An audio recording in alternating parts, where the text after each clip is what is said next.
সবাইকে নমস্কার।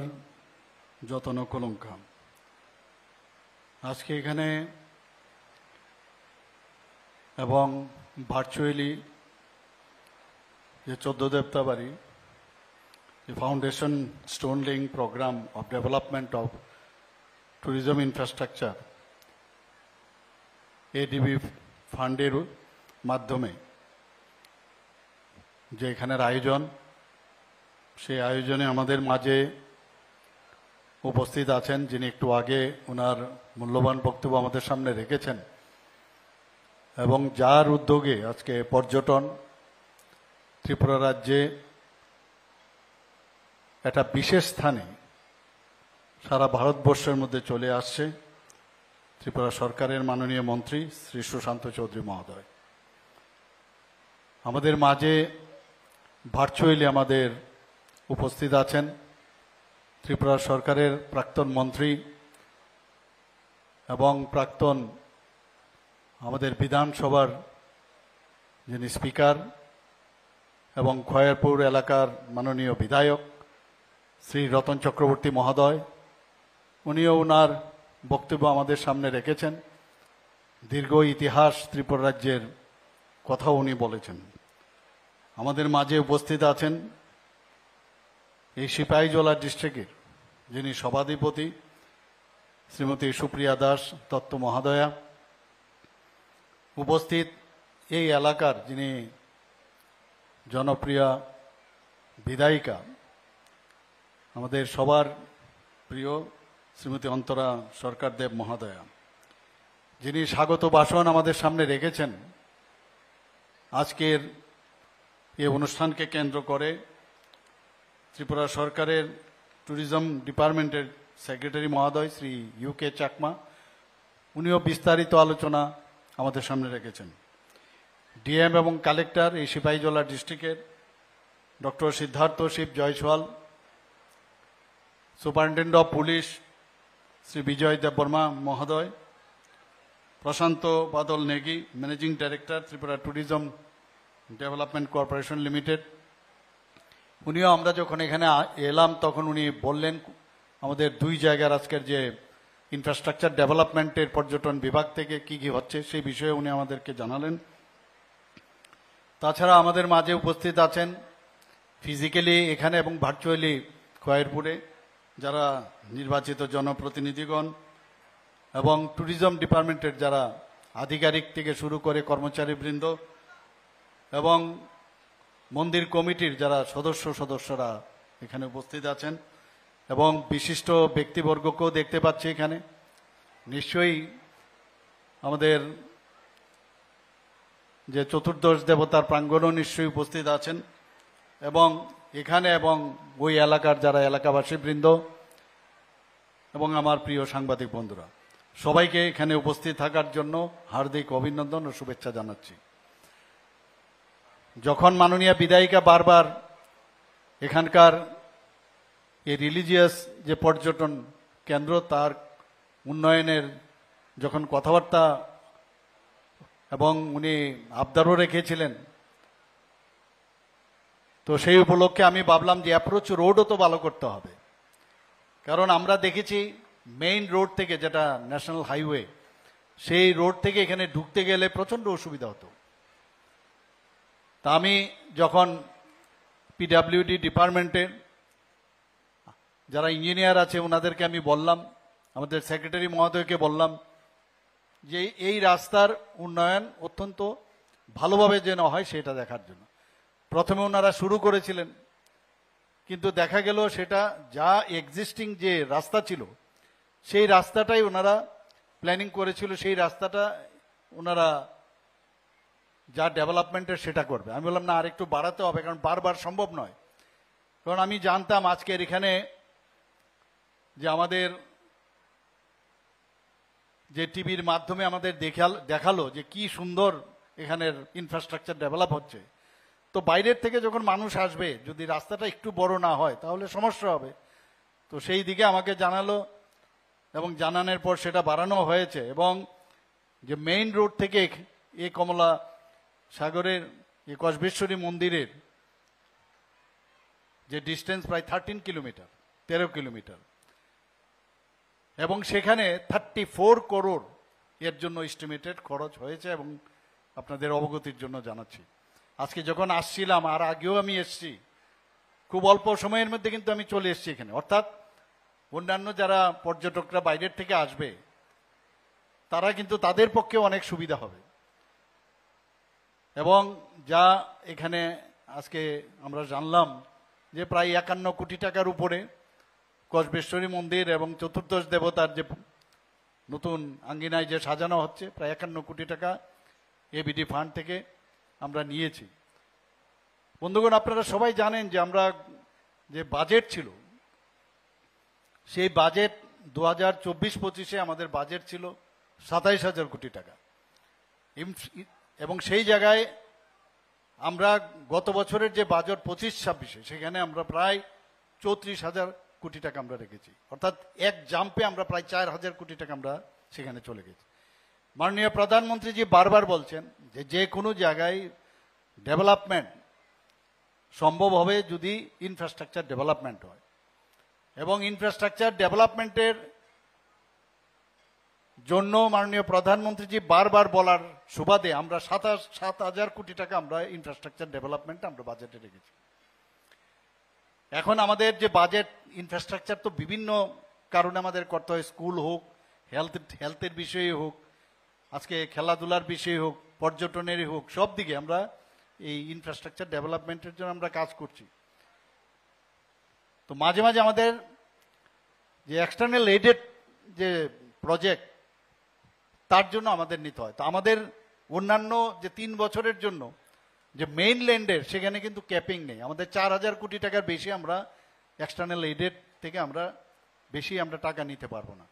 এর জন্য আমি চিঠিও লিখেছি, কথাও বলেছি কেন্দ্রীয় সরকারের সাথে, যাতে আমাদেরকে আরো বাড়ানো, কারণ এত ডেভেলপমেন্ট আমরা করছি, এই ক্যাপিং যাতে উঠিয়ে দেয়। তা আমরা চেষ্টা করছি যাতে আরো, কারণ আমরা যে স্পিডে এখন আমরা যাচ্ছি, অনেক জায়গায় যে কাজের যাতে কোনো অবস্থায় মানে বন্ধ না হয়ে যায়, অর্ধেক করে যদি না আমরা না করি, তার জন্য সেটাকে যেন আরো বাড়িয়ে দেয়, তার জন্য আমি করেছি কেন্দ্রীয় সরকারের কাছে। তো সেটা হবে, কিন্তু তারপরেও কিন্তু আমরা বসে থাকিনি। আজকে এই ইনফ্রাস্ট্রাকচারের যে আমরা যে এশিয়ান ডেভেলপমেন্ট ব্যাংক থেকে আমরা নিয়েছি, এবং অন্যান্য ক্ষেত্রেও আমরা বিভিন্নভাবে ট্রেসপে আমরা প্রায় 1400 কোটি টাকা আমরা ওয়ার্ল্ড ব্যাংক থেকে নিয়েছি। ইন্দো জার্মান যে প্রকল্প আছে সেখানেও আমরা নিয়েছি। বিভিন্ন ক্ষেত্রে আমরা এলিমেন্ট প্রজেক্টে প্রায় 1800 কোটি টাকা নিয়েছি ফরেস্ট ডিপার্টমেন্টে। তো আমরা নিচ্ছি, কিন্তু ইনফ্রাস্ট্রাকচার মানে মানি বিগেটস মানি। আমরা একটা কথা জানি, টাকা খরচ করলেই টাকা আসবে, এবং সৌন্দর্যায়নের সাথে সাথে মানুষ কিন্তু বাইরের মানুষও আসবে, এবং সুখ স্বাচ্ছন্দ্য এবং আমাদের যে জীবন জীবিকা, তাতে কিন্তু অনেক বেশি উৎকৃষ্ট মানের হবে। আমরা এর মধ্যে আপনাদের অবগতির জন্য আমি জানাচ্ছি যে এখানে দুটো যে আমাদের যে ধর্মীয় পর্যটন কেন্দ্র, সেটাকে আমরা উচ্চমানের, উচ্চ গ্রামের যাতে হয়, সেই দিকে কিন্তু আমরা চেষ্টা করছি। আমরা জানি এখানে কসবা কালীবাড়ির এবং এই চতুর্দশ দেবতা মন্দির, সেখানে কিন্তু প্রতি বছরই মেলার আয়োজন হয়। এবং এই মেলাতে সেপ্টেম্বর অক্টোবর মাসে যে ভাদ্র মেলা, সেটা এই আমাদের কসবেশ্বরী মন্দিরের সামনে হয়ে থাকে। এবং শুধু ত্রিপুরার মানুষ না, ইভেন বাংলাদেশ থেকেও মানুষ এখানে আসে। আমরা ছোটবেলায় এটা দেখেছি। এবং এমন একটা অবস্থা ছিল এখানে যে এটাকে মানে মনে হতো যে এইভাবেই বুঝি জীবন, এইভাবেই বোধহয় চলবে। কিন্তু এখন আমাদের দৃষ্টিভঙ্গি পাল্টে গেছে। আপনারা টিভির স্ক্রিনে আপনারা দেখেছেন কত সুন্দরভাবে আগামী দিন এখানে যে পুরাতন যে আমাদের ধর্মীয় স্থান, সেটাকে বজায় রেখে যে স্বাচ্ছন্দ্যের যে বিষয়, সেটা কিন্তু এখানে পর্যটন দপ্তর থেকে এখানে করছে। আমাদের তদ্রূপ যে খার্চি পূজা যেটা হয়, সেখানেও কিন্তু প্রতি বছর জুলাই মাসে সেখানেও প্রচুর সমাগম হয় আমাদের মাননীয় বিধায়ক শ্রী রতন চক্রবর্তী মহোদয় বলেছেন যে সেখানে প্রায় 15-20 লক্ষ লোক 7 দিন সমানে সেখানে মানুষের সমাগম হয়। মেলার মাধ্যমে আমাদের যে মেলবন্ধন এবং এখান থেকে একটা যে ঐশ্বরিক যে চিন্তা ভাবনা, ঐশ্বরিক যে একটা মানুষ ভগবান থেকে নেওয়া, সেটা নেওয়ার পরে আমরা বছরের জন্য আমরা সেটা নিয়ে আমরা বেঁচে থাকি, সেই কাজগুলো এখানে করছেন। আপনারা শুনে খুশি হবেন যে 2025 সাল থেকে এই জুন জুলাই মাস অবধি অর্থাৎ 6-7 মাসে আমি বিভিন্ন জায়গায় বিভিন্ন মহকুমায় আমি যাই, সেখানে 772 কোটি টাকার বিভিন্ন জায়গায় উদ্বোধন ফাউন্ডেশন লে এখন পর্যন্ত আমি করেছি। অর্থাৎ এই গভর্নমেন্ট যে কথাটা বলছিলাম যে ইনফ্রাস্ট্রাকচার ডেভেলপমেন্ট আমরা যে করছি সেটা কিন্তু আগে আমরা দেখিনি। আমার পূর্ববর্তী বক্তা মাননীয় মন্ত্রী বলেছেন যে আগে পর্যটনকে ঘোষণা করেছিল একটা শিল্প, কিন্তু সেইভাবে কিন্তু শিল্প ঘোষণা করেছে কিন্তু কাজ করেনি। এই শিল্পের মাধ্যমে যেটা বলার চেষ্টা হয়েছে যে আমরা সবাইকে চাকরি দিতে পারবো না, কিন্তু এই শিল্পের মাধ্যমে যাদের আর্থসামাজিক উন্নয়ন হয়, আমাদের ছেলে মেয়েদের যাতে তাদের জীবন জীবিকা যাতে ভালো হয়, সেই দিকে কিন্তু সেটা হচ্ছে। এবং আমি নিশ্চিত যে আগামী দিনে যে পর্যটন দপ্তর যেভাবে কাজ করছে তাতে করে আমাদের যেমন এখন যদি পার ক্যাপিটা ইনকামের কথা যদি আমরা বলি, আমরা নর্থ ইস্ট, আমি সব জায়গায় বলি নর্থ ইস্টার্ন রিজনের মধ্যে এখন ত্রিপুরা সেকেন্ড হাইয়েস্ট পার ক্যাপিটা ইনকাম সিকিমের পরে।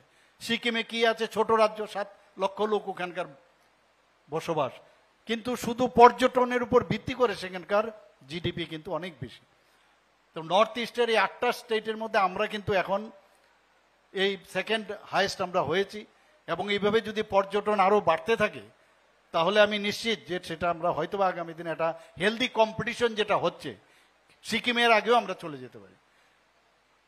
আজকে যদি জিডিপির কথা বলি, জিএসডিপির কথা বলি, এগুলো হচ্ছে অ্যাকচুয়ালি প্যারামিটার, তার উপরে ভিত্তি করে আমরা বলতে পারি রাজ্য ঠিকভাবে চলছে কিনা। আসামের পরে, এত বড় রাজ্য আসাম, তারপরে সেকেন্ড পার ক্যাপিটা ইনকাম ত্রিপুরা রাজ্য, অর্থাৎ আমরা ঠিকভাবে চলছি। এখানে বন্দোয়ারে আমি সেদিন গিয়েছিলাম পর্যটন দপ্তর থেকে, সেখানেও এই যে 51 পীঠের কথা উনি বলেছেন, এবং সেখানেও এত সুন্দরভাবে আগামী দিনে 1.5 বছরের মধ্যে আমি যেখানে যাই প্রথমে জিজ্ঞেস করি কবে নাগাদ, আমরা তো ফাউন্ডেশন লে করে আসলাম, কিন্তু দেখা যায় আগের সরকারের সময়ে সেটা ফাউন্ডেশন লে হয়েছে কিন্তু বছরের পর বছর, 5 বছর পরও সেটার সম্পূর্ণ হয় না। আর আমরা টাইমলাইন দিয়ে দিই যে কবে শেষ হবে। সেই বন্দোয়ারে আমার পর্যটন আগের মন্ত্রী, পর্যটন মন্ত্রী ছিলেন এবং আমাদের মাননীয় মন্ত্রী যিনি অর্থমন্ত্রী, উনি বলছিলেন যে বন্দোয়ার স্বর্গদুয়ার হবে আগামী দিনে। এবং 51 পীঠ বলা হচ্ছে, আপনার এতগুলো জায়গায় আমাদের মাতা সতীর দেহের টুকরো টুকরো অংশ শুধু ভারতবর্ষে না বিভিন্ন জায়গায় যে পড়েছে সেটা আমাদের পক্ষে সম্ভব নয় দেখা।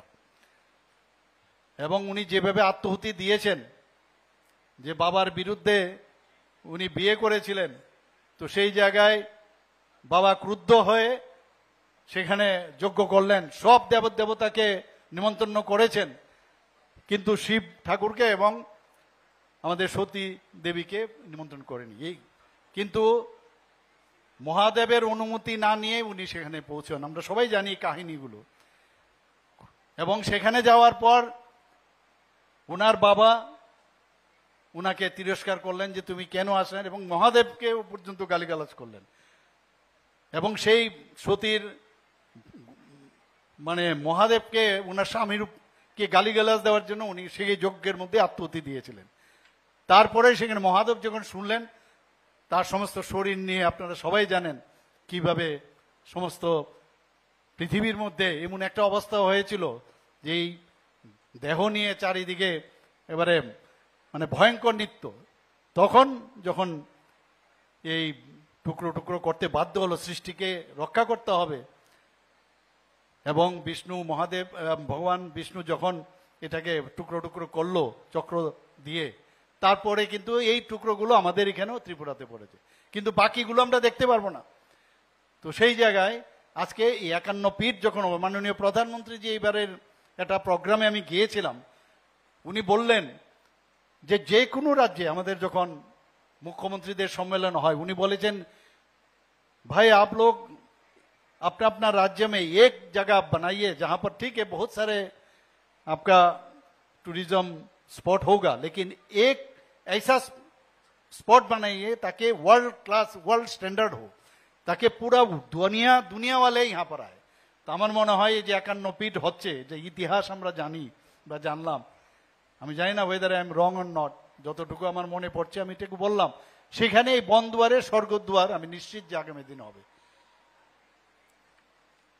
আমাদের এই পর্যটন যেটা আমার পূর্ববর্তী বলেছেন যে এতে করে আমাদের যে ফরেন কারেন্সি সেটাও কিন্তু বৃদ্ধি পাবে। বাইরের থেকে লোক আসবে, ডলারে তারা এখান থেকে ইন্ডিয়ান মানি নেবে। আপনারা শুনে খুশি হবেন যে কিছুদিন আগে যে আগের যেখানে গভর্নর হাউস ছিল, পুরনো গভর্নর হাউস ছিল, সেই গভর্নর হাউসকে আমরা টাটা গ্রুপের সাথে আমরা করি। সেখানে আমরা ত্রিপুরা গভর্নমেন্টের যে প্যালেস একটা হোটেল হবে সেখানে, সেই হোটেলে প্রায় 100টার মতো রুম হবে, এর মধ্যে 4টা এক্সক্লুসিভ রুম থাকবে সেখানে।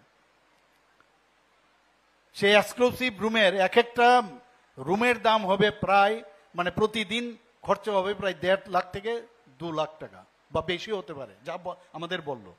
এখন 1.5 লাখ 2 লাখ টাকা দিয়ে একটা রুমের মধ্যে কারা থাকবে? তো সেখানে এমনভাবে বানানো হবে রাজকীয় স্টাইলে যে ওদের যে আপনার যে টাটা গ্রুপের যে চেইন আছে সারা পৃথিবীর মধ্যে, সেখানে ফ্লাইট নিয়ে ওরা আসবে এখানে। তো এই ফ্লাইটে ওরা যখন ওখানে থাকবে, ওরা কিন্তু শুধু ওখানে বসে থাকবে না, এই যে 5 স্টার হোটেল হতে যাচ্ছে সেখানে বসে থাকবে না। তারা কি হবে সেখানে যখন থাকবে, আজকে কসবেশ্বরী মন্দিরে আসবেন, আজকে আমাদের উদয়পুর মন্দিরে যাবেন, আমাদের রুদ্রসাগরে যাবেন, উজ্জয়ন্ত প্যালেসে যাবেন। তো সমস্ত জায়গায় যখন ঊনকোটিতে যাবেন, এতে করে যে প্রায় 200 জন লোকের ওখানে চাকরি হবে যা আমাদের বলা হয়েছে, এবং অন্যান্য আরো যারা ট্যুরিজমের সাথে যুক্ত আছে, যারা ট্যুর অপারেটর আছেন তাদেরও সুবিধা হবে। তো একটা গেম চেঞ্জ আগামী দিন হতে যাচ্ছে। তো সেইভাবে আমরা কিন্তু চেষ্টা করছি এখানে। শুধু তাই নয়, যখন এখানে আসবে, রেলে আসবেন, কেউ গাড়িতে আসবেন, আপনার প্লেনে আসবেন, তাতে করে কিন্তু জিডিপি বাড়বে। আপনারা নিশ্চয়ই এর মধ্যে জানেন যে 7% এই পর্যটনে, ভারতবর্ষের পর্যটনের জিডিপির মধ্যে পর্যটনের থেকে 7% সেটা এই মানে ভারতবর্ষের যে জিডিপির মধ্যে সেটা পার্টিসিপেট করেন ওনারা। আমাদের শুধু এখানে যখন পর্যটকরা আসবেন, এখানে আসার পর এই এলাকার তো উন্নয়ন হবেই। আমাদের যে হ্যান্ডিক্রাফটস আছে, আমাদের বিভিন্ন যে কাজগুলো আছে, সেইগুলো কিন্তু আমরা বিক্রি করতে পারবো। আমরা জানি, আমরা এই যে এখানে আমার গলার মধ্যে এটা লাগানো আছে, আপনারা সবাই জানেন যে রিসা এবং পাচরা এবং আমাদের মাতা ত্রিপুরের সুন্দরী মন্দিরের যে পেরা, সেগুলো কিন্তু জিআই ট্যাগ পেয়েছে। তো সেইগুলো সম্পর্কে মানুষ জানবে, সারা পৃথিবী জানছে, আরো জানবে। তো আমাদের সেখানে বিক্রিও বাড়বে। এখানে বলা হয়েছে ট্যুরিজমের যে বিভিন্ন বিষয় এখানে রাখা হয়েছে। ধর্মীয় পর্যটনের মধ্যে যদি আমরা চিন্তা করি, এর মধ্যে 500 বছরের যে পুরনো শক্তিপীঠের পীঠস্থান, এর মধ্যে আলোচনা হয়েছে ত্রিপুরেশ্বরী মন্দির এবং কসবা কালীবাড়ি। আজকে এখানে আমরা যেটা ইনফ্রাস্ট্রাকচার আমরা ডেভেলপ করলাম, প্রায় 15 শতকে মহারাজা ধন্যমাণিক্য একটা উঁচু জায়গায় সেখানে এটা প্রতিষ্ঠিত করেছে, আমরা সবাই জানি। আমরা চতুর্দশ দেবতার বাড়ির কথা যদি আমরা বলি, সেখানে এই খয়াপুরে 1760 খ্রিস্টাব্দে মহারাজা কৃষ্ণ মাণিক্য সেটাকে স্থাপন করেন। যেটা আমার পূর্ববর্তী বক্তা বলেছেন, এই মহারাজার যে কৃষ্টি সংস্কৃতি এবং ধর্মীয় পর্যটন, সেগুলো কিন্তু ধ্বংস করে দিয়েছিল আগের সরকার। আমরা আসার পর, এই ভারতীয় জনতা পার্টির নেতৃত্বাধীন সরকার আসার পর আমরা সেইগুলোকে পুনরুদ্ধার করছি এবং নতুন আঙ্গিনায় এবং নতুনভাবে আমরা সেগুলো কিন্তু ডেভেলপ করছি। আমরা যদি আজকে ধর্মীয় পর্যটনের অমরপুরের মঙ্গলচণ্ডী মন্দিরের কথা বলি, সেগুলো আস্তে আস্তে কিন্তু আমরা ডেভেলপ করছি সেখানে। এবং মহারাজা অমর মাণিক্য সেটা ডেভেলপ করেছেন এবং সেই অমর মাণিক্যর নামে অমরপুর নাম হয়েছে। আমরা মহামুনি প্যাগোডা টেম্পলের কথা যদি বলি, যেটা বুদ্ধিস্ট পিলগ্রিমস যারা বুদ্ধ ধর্মাবলম্বী তারাও এখানে আসছেন, এবং শুধু ত্রিপুরার না, বাংলাদেশ থেকেও বহু লোক এই যে মহামুনি প্যাগোডা সেখানে আসছেন। এবং শুধু তাই নয়, সাউথ ইস্ট এশিয়ার যারা বুদ্ধ ধর্মাবলম্বী তারাও কিন্তু এখানে আসছেন। এখানে সেটা ইন্ডিয়ায় হোক, থাইল্যান্ডে হোক, শ্রীলঙ্কায় হোক, মায়ানমার হোক, জাপান, এবং সব জায়গার থেকে মানুষ সেখানে আসছে। তো এখন কিন্তু একটা দেখা যাচ্ছে যে মানুষ বাইরের থেকে, যেটা আমাদের সেক্রেটারি মহোদয় বলেছেন, যে বিদেশ থেকেও আমাদের যে ফুটফল এখানে বাড়ছে শুধুমাত্র এইসব কারণে। আমাদের ইকো ট্যুরিজমের কথা যদি আমরা বলি, আমরা প্রায় এসে বলি ত্রিপুরাতে আসবেন, আমরা আপনারাও বলেন যে ত্রিপুরাতে আসবেন, এসে দেখবেন এই সিপাহীজলার মধ্যে কি আছে, চশমা বাঁদর। আমরা বলি চশমা বাঁদরের কথা। সেখানে যে হোয়াইট মার্কিং আছে চোখের চারিদিকে এবং মুখের চারিদিকে, এটা কিন্তু আর কোথাও দেখা যায় না। এবং রুয়া অভয়ারণ্যের কথা যদি আমরা বলি, পানিসাগরে সেটা আছে প্রায় 85.65 একর নিয়ে। এবং সেখানে আমরা দেখছি যে বিভিন্ন যে ন্যাচারাল বিউটি এবং ডিফারেন্ট ভ্যারাইটির যে বার্ডস এবং মেডিসিনাল যে ভ্যালু, সেই গাছগাছরাও সেখানে আছে। তৃষ্ণা অভয়ারণ্য আমাদের আছে। আমরা শুধু একটা জায়গায় আমরা বসেনি, আমাদের পর্যটন দপ্তর সমস্ত জায়গাগুলো কিন্তু এখন ডেভেলপ করার চেষ্টা করছে। যে সেখানে বাইসন নিয়ে আমরা সবসময় গর্ববোধ করি। বাইসনের সেখানে মানুষ যখন যায় সেখানে খুশি হয় দেখে। শুধু বাইসন নয়, সেখানে আমরা যে ভ্যারাইটি অফ বার্ডস, তাছাড়া সেখানে হরিণ আছে, গোল্ডেন ল্যাঙ্গুর আছে, ক্যাপ্ট লঙ্গুর আছেন, এবং এই ধরনের প্রচুর জন্তু জানোয়ার সেখানে আছেন। আমরা ইকো পার্ক যদি বড়মোড়া ইকো পার্কের কথা বলি, কুমলুং ইকো পার্কের কথা বলি, তেপানিয়া ইকো পার্ক আছে। বিভিন্ন জায়গায় কিন্তু আমরা ইকো ট্যুরিজম যাতে ডেভেলপ করে সেইগুলোও কিন্তু এই পর্যটন দপ্তর থেকে চেষ্টা করছে। আমরা যদি এখানে প্রত্নতাত্ত্বিক পর্যটন 1 কোটি, আপনারা সবাই জানেন যে 1 কোটি, সেখানে যে স্কাল্পচার এখানে আছে পাহাড় কেটে কেটে মহাদেবের, যেই তারও অনেক ইতিহাস সেখানে আছে, এই রক কাট যে কার্ভিং, তো সেইগুলো নিয়ে আমাদের কথা বলতে হবে, নিজেরাও কথা বলতে হবে। খালি আমরা যদি না বলি, ওয়ার্ড অফ মাউথ, তাতে করেও কিন্তু মানুষ জানবে। বহু আত্মীয় স্বজন আছে, আমরা নিজেরাই কিন্তু এগুলো জানি না, এবং আমাদের যাওয়া উচিত সেসব জায়গায়। আমরা প্রথমেই টিকিট কাটি, কোথায় যাব?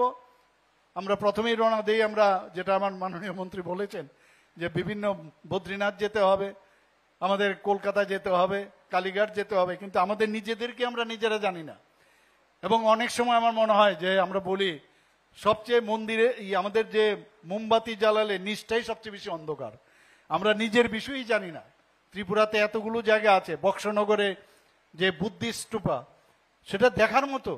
এই প্রত্নতাত্ত্বিক যে ট্যুরিজম, সেই বিষয়ে আমরা জানি না। এবং শুধু এটা বহু পুরনো একটা এনসিয়েন্ট স্ট্রাকচার, এবং মানে সেটা রিলিজিয়াস সাইট। ছবিমুড়াতে আমি সেদিনও গিয়েছিলাম, অদ্ভুত এত সুন্দর জায়গা, যে সেখানেও কার্ভিং করা পাহাড়ের মধ্যে, এক তো গোমতী নদী এবং দুদিকে এত সুন্দর সুন্দর কার্ভিং করা পাহাড়ের মধ্যে, যে ভাবা যায় না সেটা। এবং সেখানে যে তারও ইতিহাস আছে, প্রায় 1500 থেকে 1600 শতাব্দীর আগে এই যে কার্ভিং করা যে পর্বত সেখানে ছিল। পিলাকের কথা যদি আমরা বলি, সেখানেও বুদ্ধিস্ট এবং হিন্দু স্কাল্পচার আছে এখানে। 8th এবং 9th সেঞ্চুরিতে সেটা করা হয়েছিল। আর উজ্জয়ন্ত রাজপ্রসাদের কথা, এখন যদি আমরা আগে উজ্জয়ন্ত প্রসাদ দেখেছি, এখন সেখানেও আমাদের প্রচুর খরচ আমরা করেছি সেখানে ডেভেলপ করার জন্য। নীরমহলের সেখানে আমরা ডেভেলপ করছি। যখন আমাদের মাননীয় প্রধানমন্ত্রীজি খুব জোর দিয়েছিলেন যে বিভিন্ন জায়গায় যে আমাদের বিদেশ থেকে যখন এখানে প্রচুর লোক এসেছিলেন, তাদের সময়ে আমরা নীরমহলকে আরো সুন্দরভাবে সাজানোর সে চেষ্টা আমরা করেছি। ভুবনেশ্বর মন্দির, সেখানেও আর্কিওলজিক্যাল এখন সার্ভে অফ ইন্ডিয়া, আমরা সবাই জানি তার ইতিহাস। এই মন্দিরকে সামনে রেখে রবীন্দ্রনাথ ঠাকুর যে রাজর্ষি এবং বিসর্জন এই নাটক দুটো লিখেছিলেন, এগুলো নিয়ে আমাদের মানে আবার নতুনভাবে ভাবনা চিন্তার বিষয় আছে। পুষ্পবন্ত প্যালেসের কথা আমি বললাম যে নতুনভাবে আমরা যেটা আগের পুরনো যে গভর্নর হাউস আছে সেটাকে আমরা নতুনভাবে একটা 5 স্টার হোটেল আমরা তৈরি করছি, এবং সেটা আপনাদের অবগতির জন্য জানাচ্ছি যে সারা ভারতবর্ষের মধ্যে এই টাটা গ্রুপ একমাত্র গভর্নমেন্টের সাথে এই ধরনের যে যে একটা মানে প্যালেস, যে রাজন্য আমলের যে ইতিহাস সেটাকে সামনে রেখে গভর্নমেন্টের সাথে প্রাইভেটের সাথে করেছে, কিন্তু ত্রিপুরার সাথে এই প্রথম। আমি আমাদের পর্যটন মন্ত্রী এবং ওনার যে দপ্তর, ওনার সবাইকে আমি ধন্যবাদ দেব যে আপনারা যেভাবে কাজ করছেন এবং আগামী দিন আরও ভালো ভালো কাজ করবেন। নতুন নতুন যে আমাদের সেক্রেটারি মহোদয় বলছেন যে আরও বিশেষ বিশেষ জায়গাগুলো চিহ্নিত করুন এবং আমাদের নিজেদেরকে খুঁজে বের করতে হবে। এর আগেও আমি কমলপুরে গিয়েছিলাম, সেখানে একটা ঝর্ণার যে এত সুন্দর একটা জায়গা, সেই জায়গায় আমি গিয়েছিলাম। তো ত্রিপুরাতে পর্যটনের মানে প্রচুর জায়গা আছে। আমি আশা করি যে আজকের এই যে দুটো যে ইনফ্রাস্ট্রাকচার ডেভেলপমেন্ট এখানে হলো আমাদের কসবেশ্বরী কালী মন্দিরের সামনে এবং আমাদের যে চতুর্দশ দেবতার প্রাঙ্গণে, সেখানে এই এলাকার মানুষের তো সুবিধা হবেই, কিন্তু সারা ত্রিপুরার মানুষের জন্য সেটা সুবিধা হবে এবং আর্থসামাজিক উন্নয়ন হবে এবং ধর্মীয় প্রতিষ্ঠানগুলো সম্পর্কে মানুষ আরো বেশি করে জানবে। সবাইকে অসংখ্য ধন্যবাদ, নমস্কার।